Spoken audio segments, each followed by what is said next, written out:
वीर नायक विदर्भातील प्रत्येक बातम्या। मला असं वाटते का या सगळ्या निवडणुकीमध्ये इकडे तिकडे हा प्रकार आपापल्या पद्धतीनं कार्यकर्त्याला जे जे विचार पडतं तिकडे तो जात असतो आणि त्याचे आता किती परिणाम त्या जिल्हा प्रमुखाचे गाव स्तरावर होईल हा आखरी संशोधनाचा विषय आहे।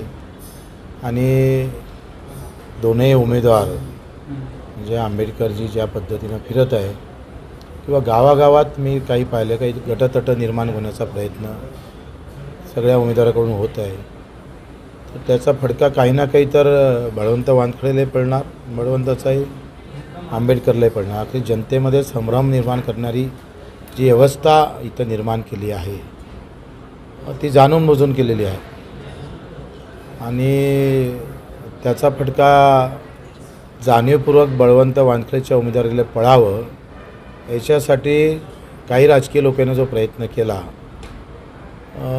तो आता जनता किती मनावर घेते त्याच्यावर आहे।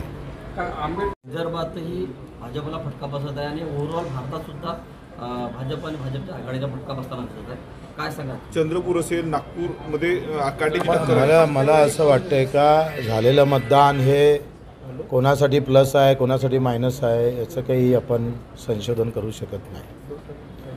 आखरी कुठल्या घटकाचं आणि कोणत्या पार्टीचं मतदान कमी झालं अजून काही ते निश्चित झालं नाही।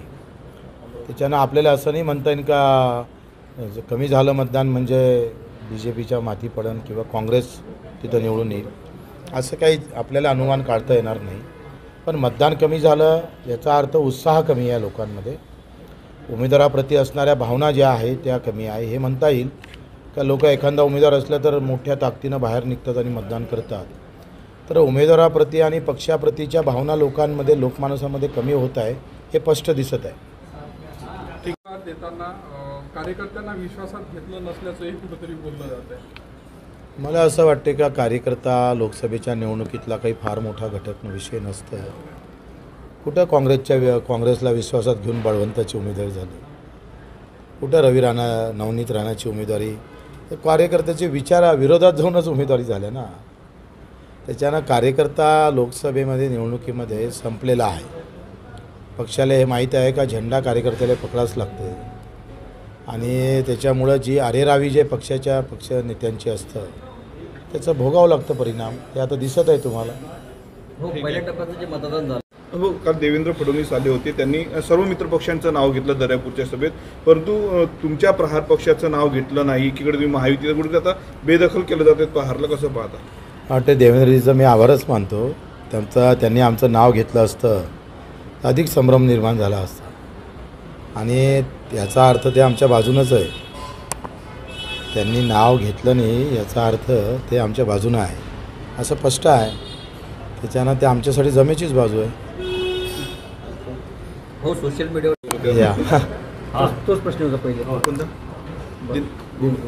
हो, ते तुमचे उमेदवार आहेत दिनेश भूप आणि त्यांच्यावर गंभीर आरोप रवी राणांनी केलेले आहेत, जुवा खेळतात, दारू पितात, जाहीर सभेत आरोप केलेत, कसं पाहता? वाटतं राणानं इतक्या व्यक्तिगत खालच्या पातळीवर जाऊन प्रचार करू नये। कसं आहे, ज्याचं घर मातीचं असते त्यानं दुसऱ्याच्या घरावर गोटे मारू नये। दिनेश भाऊ जुवा खेळतोय, दारू पितं, अशा प्रकारच्या खालच्या पातळीच्या टीका केल्या तर आम्ही जर चित्रपटातले सीन काढले तर पेतांनाच दिसतं डायरेक्ट। समाज मनावर काय परिणाम होईल हे पाहिलं पाहिजे। राणानं पातळी सोडू नये, शेवटचे 4-5 दिवस राहिले आहे तसं राहू द्यावं। आम्ही खोलात हात टाकायला गेलो तर प्रॉब्लेम होईल।